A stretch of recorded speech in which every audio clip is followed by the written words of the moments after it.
Hi friends, welcome back to Shona Kannada logs. ಎಲ್ಲರೂ ಹೇಗಿದ್ದೀರಾ? ನಾನು ಸೂಪರ್ ಆಗಿದ್ದೀನಿ. ನಾನಿವತ್ತು ಗೋಬಿ ಮಂಚೂರಿ ಹೋಟೆಲ್ ಸ್ಟೈಲಲ್ಲಿ ಮಾಡೋದು ಹೇಗೆ ಅಂತ ನಿಮಗೆ ತೋರಿಸ್ತಾ ಇದ್ದೀನಿ. ಹಾಗೆ ವಿಡಿಯೋ ಎಲ್ಲಿ ಸ್ಕಿಪ್ ಮಾಡದೆ ಕೊನೆ ತನಕ ನೋಡಿ. ವಿಡಿಯೋ ನೋಡಿ ಲೈಕ್ ಕಾಮೆಂಟ್ ಕೊಡೋದನ್ನು ಮರಿಬೇಡಿ. ನೋಡಿ ಫ್ರೆಂಡ್ಸ್, ನಾನು ಎರಡು ಗೋಬಿ ತೋರಿಸಿದ್ನಲ್ವ, ಅದರಲ್ಲಿ ಒಂದು ಗೋಬಿನ ಫುಲ್ ತೊಗೊಂಡಿದ್ದೀನಿ. ನಾನು ಅದನ್ನು ಮೊದಲು ಒಂದು ಹಾಫ್ ಆನ್ ಅವರ್ ಬಿಫೋರಲ್ಲಿ ನಾನು ಸ್ವಲ್ಪ ಸಾಲ್ಟ್ ಹಾಕಿ ಸ್ವಲ್ಪ ಬಿಸಿ ನೀರಲ್ಲಿ ನೆನೆಸಿಟ್ಟಿರ್ತೀನಿ. ನೆನೆಸಿಟ್ಟು ಆದಮೇಲೆ ಈ ಥರ ತೆಕ್ಕೊಂಡು, ಯಾಕಂದರೆ ಅದರಲ್ಲಿ ಹುಳ ಅಲ್ಲೇ ತುಂಬ ಜಾಸ್ತಿ ಇರುತ್ತೆ ಗೋಬಿಯಲ್ಲಿ. ಅದು ಸಂದು ಇರುತ್ತಲ್ಲ, ಅದು ಎಲೆ ಕೋಸು ಇರುತ್ತಲ್ವ, ಅದರಲ್ಲಿ ಫುಲ್ಲು ಹುಳನೇ ತುಂಬಿರುತ್ತೆ. ಹಾಗಾಗಿ ಅದನ್ನು ಮೊದಲೇ ಬಿಫೋರಲ್ಲಿ ಹಾಫ್ ಆನ್ ಅವರ್ ಬಿಫೋರು ಸಾಲ್ಟಲ್ಲಿ ಹಾಕಿ ನೆನೆಸ್ಕೊಂಡು ಆಮೇಲೆ ಚಿಕ್ಕದಾಗಿ ಕಟ್ ಮಾಡ್ಕೋಬೇಕು. ಕಟ್ ಮಾಡಿ ಈ ಥರ ಹಾಕ್ಕೊಂಡು ಅದಕ್ಕೆ ನಾನೊಂದು 2 ಕಪ್ಪು ಕಾರ್ನ್ಫ್ಲೋರ್ ತೊಗೊಂಡಿದ್ದೀನಿ. ಅಂದರೆ ಅದೊಂದು ದೊಡ್ಡ ಕಪ್ಪಲ್ಲ, ಅದು ನಮ್ಮದು ಚಿಕ್ಕದು ಕಪ್ಪು. 2 ಕಪ್ಪು ಕಾರ್ನ್ಫ್ಲೋರ್ ತೊಗೊಂಡಿದ್ದೀನಿ. ಆಮೇಲೆ ನೆಕ್ಸ್ಟ್ ಇನ್ನು 2 ಕಪ್ಪು ಮೈದಾ ಹಿಟ್ಟು ತೊಗೊಂಡಿದ್ದೀನಿ. ಅದು ನನಗೆ ಮ್ಯಾಲಿನೇಷನ್ ಚೆನ್ನಾಗಾಗಬೇಕಲ್ವಾ, ಅದಕ್ಕೆ 2 ಕಪ್ ತೊಗೊಂಡಿದ್ದೀನಿ. ನೆಕ್ಸ್ಟ್ ನೋಡಿ ಈ ಥರ. ನೆಕ್ಸ್ಟ್ ನಾನು ಸ್ವಲ್ಪ ಉಪ್ಪು ಹಾಕ್ಕೊಳ್ತೀನಿ, ಎಷ್ಟು ರುಚಿಗೆ ಬೇಕು ಅಷ್ಟು ಅನ್ನೋದನ್ನು ಉಪ್ಪು ಹಾಕ್ಕೋತಾ ಇದ್ದೀನಿ. ನೋಡಿ, ನಾನು ಇದನ್ನು ಇವತ್ತು ಫಸ್ಟ್ ಟೈಮಲ್ಲಿ ಟ್ರೈ ಮಾಡ್ತಾಯಿದ್ದೀನಿ ಮನೆಯಲ್ಲಿ ಗೋಬಿ ಮಂಚೂರಿ ಮಾಡೋದನ್ನು.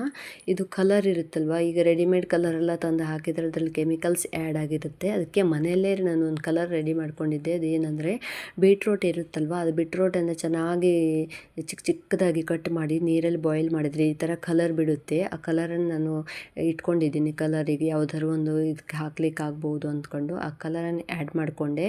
ರೆಡಿಮೇಡ್ ಕಲರನ್ನು ಆ್ಯಡ್ ಮಾಡಿಲ್ಲ, ಅದರಲ್ಲಿ ಕೆಮಿಕಲ್ ಇರುತ್ತೆ ಅಂದ್ಕೊಂಡು. ಇದು ಅಷ್ಟೊಂದು ಕಲರ್ ಬರೋದಿಲ್ಲ, ಆದರೂ ಗೋಬಿ ನಮಗೆ ಯಾವ ಕಲರ್ ಬರುತ್ತೆ ಫೈನಲಿ ಆಗಿ ಆ ಥರ ಕಲರ್ ಬರುತ್ತೆ.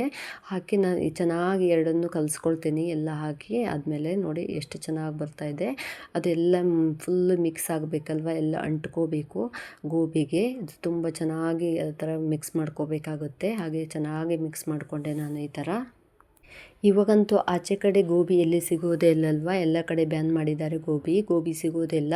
ಆದರೆ ಮಕ್ಕಳು ಗೋಬಿ ಬೇಕು ಅಂತ ಆಸೆ ಪಡ್ತಾ ಇರ್ತಾರೆ. ನಾವು ಈ ಥರ ಮನೆಯಲ್ಲೇ ಮಾಡಿಕೊಡೋದ್ರಿಂದ ಅವ್ರ ಹೆಲ್ತ್ ಕೂಡ ಏನೂ ಆಗೋದಿಲ್ಲ, ತುಂಬ ಚೆನ್ನಾಗಿ ಬರುತ್ತೆ ಇದು. ಮತ್ತು ಹೊಟ್ಟೆ ಕೂಡ ಏನೂ ಪ್ರಾಬ್ಲಮ್ ಆಗೋದಿಲ್ಲ. ಆಚೆ ಕಡೆ ತಿನ್ಕೊಂಡು ಬರೋದ್ರಿಂದ ಗೋಬಿ ತಿಂದ ತಕ್ಷಣ ಸ್ಟಾರ್ಟ್ ಆಗುತ್ತೆ. ಇವಾಗ ನೋಡಿ, ನಾನು ಗೋಬಿ ಎಲ್ಲ ಚೆನ್ನಾಗಿ ಮಿಕ್ಸ್ ಮಾಡ್ಕೊಂಡಲ್ವ, ಈ ಕಡೆ ಎಣ್ಣೆ ಕಾಯ್ಲಿಕ್ಕೆ ಇಟ್ಕೊಂಡೆ. ಎಣ್ಣೆ ಕಾದ ತಕ್ಷಣ ಈ ಥರ ನಾನು ಸಪ್ರೇಟಾಗಿ ಒಂದೊಂದನ್ನು ಬಿಟ್ಕೋತೀನಿ. ಅದು ಚೆನ್ನಾಗಿ ಎಣ್ಣೆಯಲ್ಲಿ ಬೇಯಬೇಕಾಗುತ್ತೆ. ನೋಡಿ ಯಾವ ಥರ ಬೇಯ್ತಾ ಇದೆ ಅಂತ. ಚೆನ್ನಾಗಿ ಎಣ್ಣೆ ಕಾಯಿಸ್ಕೊಂಡಿದ್ದಲ್ವ, ಈಗ ಲೋ ಫ್ಲೇಮಲ್ಲಿ ಇಟ್ಟು ಬೇಯಿಸಬೇಕಾಗುತ್ತೆ. ನಾವು ಈ ಥರ ಗೋಬಿಯಿಂದ ಮಂಚೂರಿ ಮಾಡ್ತೀವಲ್ವ, ಈ ಥರ ನಾವು ಮಶ್ರೂಮ್ ಕೂಡ ಮಾಡ್ಬೋದು. ಮಶ್ರೂಮು ಗೋಬಿಗಿಂತ ತುಂಬಾ ಟೇಸ್ಟಿಯಾಗಿರುತ್ತೆ ಮಶ್ರೂಮ್ ಮಂಚೂರಿ. ಅದನ್ನು ಕೂಡ ನಾವು 1-2 ಸಲ ಮಾಡಿದ್ವಿ. ಹಾಗೆ ಕ್ಯಾಬೇಜಿಂದಂತ ಮಾಡೋದಂತೂ ಗೊತ್ತೇ ಇದೆ ಅಲ್ವಾ ಫ್ರೆಂಡ್ಸ್. ಕ್ಯಾಬೇಜಿಂದ ಗೋಬಿ ಆಚೆ ಕಡೆ ಮಾಡುವಾಗಂತೂ ಕ್ಯಾಬೇಜಿಂದನೇ ಜಾಸ್ತಿ ಮಾಡಿ ಕೊಡ್ತಾರೆ. ಗೋಬಿಯಿಂದ ಮಾಡೋದು ತುಂಬಾ ರೇರು. ಇವಾಗ ಚೆನ್ನಾಗಿ ಬೇಯ್ತಾ ಇದೆ. ಲೋ ಫ್ಲೇಮಲ್ಲಿಟ್ಟು ಈ ಥರ ಬೇಯಿಸ್ಕೋಬೇಕು. ನೋಡಿ, ಕಲರ್ ಕೂಡ ಸ್ವಲ್ಪ ಬ್ರೌನಿಷ್ ಆಗಿ ಬಂತಿದೆ ಇವಾಗ. ಅಂದರೆ ನಾನು ಬೀಟ್ರೂಟು ಕಲರ್ ಹಾಕಿರೋದ್ರಿಂದ ಅದು ಫುಲ್ಲು ರೆಡ್ಡಾಗಿ ಬರೋದಿಲ್ಲ. ಲಾಸ್ಟ್ ಫೈನಲಿ ಆಗಿ ಬರುವಾಗ ಫುಲ್ ರೆಡ್ಡಿಶ್ ಆಗಿ ಚೆನ್ನಾಗಿ ಗೋಬಿ ಕಲರೇ ಬರುತ್ತೆ. ಈಗ ನಾವು ಡ್ರೈ ರೋಸ್ಟ್ ಮಾಡ್ಕೊಂಡ್ವಲ್ವ, ಎಣ್ಣೆಯಲ್ಲಿ ಎಲ್ಲ ಕರೆದು ಆಯಿತು. ಈಚೆ ಕಡೆ ನಾನು ಇನ್ನೊಂದು ಬಾಣಲೆಯಲ್ಲಿ ಮಸಾಲೆ ರೆಡಿ ಮಾಡ್ಕೋತೀನಿ ಫೈನಲಿ ಗೋಬಿಗೆ. ಈ ಕಡೆ ಬಾಣಲೆ ಕೂಡ ಕಾಯ್ತು. ಇದಕ್ಕೆ ಸ್ವಲ್ಪ ಆಯಿಲ್ ಹಾಕೋತೀನಿ. ನೋಡಿ ಯಾವ ಥರ ಆಯಿಲ್ ಅಂತ. ಇದು ಎಣ್ಣೆ ಕಾದ ನಂತರ ನಾನು ಚಿಕ್ಕದಾಗಿ ಮತ್ತು ಶುಂಠಿ ಬೆಳ್ಳುಳ್ಳಿನ ತುಂಬ ಚಿಕ್ಕದಾಗಿ ಕಟ್ ಮಾಡ್ಕೊಂಡಿದ್ದೆ.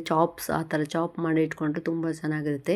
ಇದಕ್ಕೆ ನಾವು ಬೆಳ್ಳುಳ್ಳಿ ಎಷ್ಟು ಜಾಸ್ತಿ ಹಾಕ್ತೀವಲ್ಲ ಅಷ್ಟು ಟೇಸ್ಟ್ ಬರುತ್ತೆ. ಬೆಳ್ಳುಳ್ಳಿ ಸ್ವಲ್ಪ ಜಾಸ್ತಿನೇ ಹಾಕಬೇಕು, ಚಿಕ್ಕದಾಗಿ ಕಟ್ ಮಾಡಿ.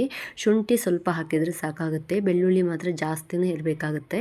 ನೋಡಿ, ಬೆಳ್ಳುಳ್ಳಿ ಮತ್ತು ಶುಂಠಿ ತುಂಬ ಚೆನ್ನಾಗಿ ಫ್ರೈ ಆಗಬೇಕು. ಅದು ಕೂಡ ಚೆನ್ನಾಗಿ ರೋಸ್ಟ್ ಆಗಬೇಕು. ಯಾಕಂದರೆ ಗೋಬಿ ಜೊತೆಗೆ ನಮಗೆ ಬೆಳ್ಳುಳ್ಳಿ ಬಾಯಲ್ಲಿ ಸಿಗ್ತಾ ಇದ್ದರೆ ತಿನ್ಲಿಕ್ಕೆ ತುಂಬ ಟೇಸ್ಟ್ ಅನಿಸುತ್ತೆ. ಹಾಗೆ ಕ್ರಿಸ್ಪಿ ಅನಿಸುತ್ತೆ. ತುಂಬ ಒಂಥರ ಫ್ಲೇವರ್ ಎಲ್ಲ ತುಂಬ ಚೆನ್ನಾಗಿ ಬರುತ್ತೆ ಬೆಳ್ಳುಳ್ಳಿದೆಲ್ಲ. ಇದು ಈಗ ಚೆನ್ನಾಗಿ ರೋಸ್ಟ್ ಆಗ್ತಾಯಿದೆ. ನೆಕ್ಸ್ಟ್ ಈರುಳ್ಳಿ ಚಿಕ್ಕದಾಗಿ ಕಟ್ ಮಾಡ್ಕೊಂಡಿದ್ನಲ್ವ, ಈರುಳ್ಳಿ ಕೂಡ ಹಾಕೋತೀನಿ. ಈರುಳ್ಳಿ ಕೂಡ ಚೆನ್ನಾಗಿ ಫ್ರೈ ಮಾಡ್ತೀನಿ. ಈರುಳ್ಳಿ ಕೂಡ ಹಸಿ ವಾಸನೆ ಎಲ್ಲ ಹೋಗಬೇಕಾಗುತ್ತೆ. ಹಸಿ ವಾಸನೆ ಹೋದರೆ ಅದರಲ್ಲಿ ನಮಗೆ ಗೋಬಿ ಜೊತೆಗೆ ತಿನ್ನಲಿಕ್ಕೆ ತುಂಬ ಚೆನ್ನಾಗಿ ಅನಿಸುತ್ತೆ. ನಾವು ಫೈನಲಿ ಇದಕ್ಕೆ ಕ್ಯಾಪ್ಸಿಕಮ್ ಇದ್ದರೆ ಕ್ಯಾಪ್ಸಿಕಮ್ ಕೂಡ ಹಾಕಬಹುದು. ನಮ್ಮ ಮನೇಲಿ ಕ್ಯಾಪ್ಸಿಕಮ್ ಇದ್ದಿಲ್ಲ, ನಾನು ಕ್ಯಾಪ್ಸಿಕಮ್ ಹಾಕಿಲ್ಲ. ಸ್ವಲ್ಪ ಪೆಪ್ಪರ್ ಪೌಡ್ರ್ ಹಾಕ್ಕೋತಾ ಇದ್ದೀನಿ, ಯಾಕಂದರೆ ಸ್ವಲ್ಪ ಖಾರ ಇದ್ದರೆ ಚೆನ್ನಾಗಿ ಅನಿಸುತ್ತಲ್ವ. ಅದಕ್ಕೆ ಸ್ಪೈಸಿಯಾಗಿದ್ರೇ ಗೋಬಿ ತುಂಬ ಇಷ್ಟ ಆಗುತ್ತೆ. ಸ್ವಲ್ಪ ಹಾಕ್ಕೊಂಡೆ. ನೆಕ್ಸ್ಟ್ ನಾನು ಇದಕ್ಕೆ ಟೊಮೆಟೊ ಸಾಸ್ ಹಾಕ್ಕೋತಾ ಇದ್ದೀನಿ. ಆಮೇಲೆ ಸೋಯಾ ಸಾಸ್ ಹಾಕಿದ್ದೀನಿ. ಈ ಚಿಲ್ಲಿ ಸಾಸ್ ಏನು ನಾನು ಹಾಕ್ಕೊಂಡಿಲ್ಲ, ಯಾಕಂದರೆ ಪೆಪ್ಪರ್ ಪೌಡ್ರ್ ಹಾಕಿದ್ದೀನಲ್ಲ ಆಲ್ರೆಡಿ, ಅದಕ್ಕೆ ಚಿಲ್ಲಿ ಸಾಸ್ ನಾನು ಆ್ಯಡ್ ಮಾಡ್ಕೊಂಡಿಲ್ಲ.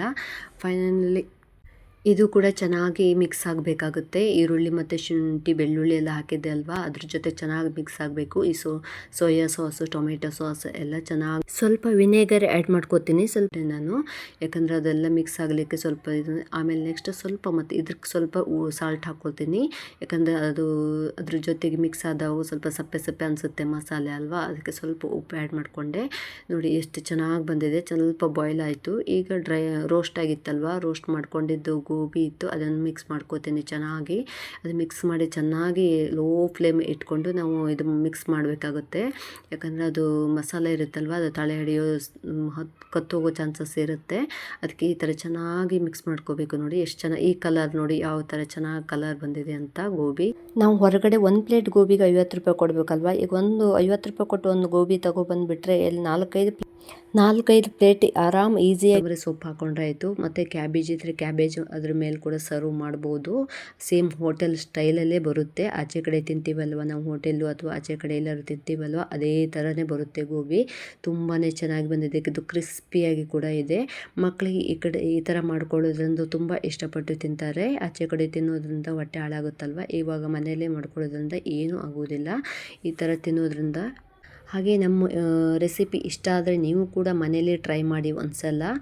ಹಾಗೆ ನಮ್ಮ ವಿಡಿಯೋ ಇಷ್ಟ ಆದರೆ ನಿಮ್ಮ ಇದೇ ಥರ ಸಪೋರ್ಟ್ ಕೊಡ್ತಾ ಇರಿ ನಮ್ಮ ವಿಡಿಯೋಕ್ಕೆ.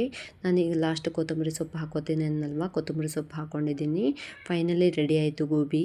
ನೋಡಿ ಪ್ಲೇಟಿಗೆ ಸರ್ವ್ ಮಾಡ್ತಾಯಿದ್ದೀವಿ. ನೋಡಿ ಎಷ್ಟು ಚೆನ್ನಾಗಿ ಬಂದಿದೆ. ಸೇಮ್ ಆಚೆ ಕಡೆ ಮಾಡೋ ಥರನೇ ಇದೆ ಗೋಬಿ. ಎಷ್ಟು ಚೆನ್ನಾಗಿ ಬಂದಿದೆ ಅಂದರೆ ಅಷ್ಟು ಸ್ಪೈಸಿ ಮತ್ತು ಕ್ರಿಸ್ಪಿಯಾಗಿ ತುಂಬ ಚೆನ್ನಾಗಿ ಬಂದಿದೆ ನೋಡಿ. ಇದೇ ಥರ ನಮ್ಮ ಎಲ್ಲ ವಿಡಿಯೋಗಳಿಗೆ ಸಪೋರ್ಟ್ ಮಾಡ್ತಾ ಇರಿ ಫ್ರೆಂಡ್ಸ್. ವಿಡಿಯೋ ನೋಡೋದಕ್ಕೆ ಥ್ಯಾಂಕ್ ಯು, ಧನ್ಯವಾದಗಳು.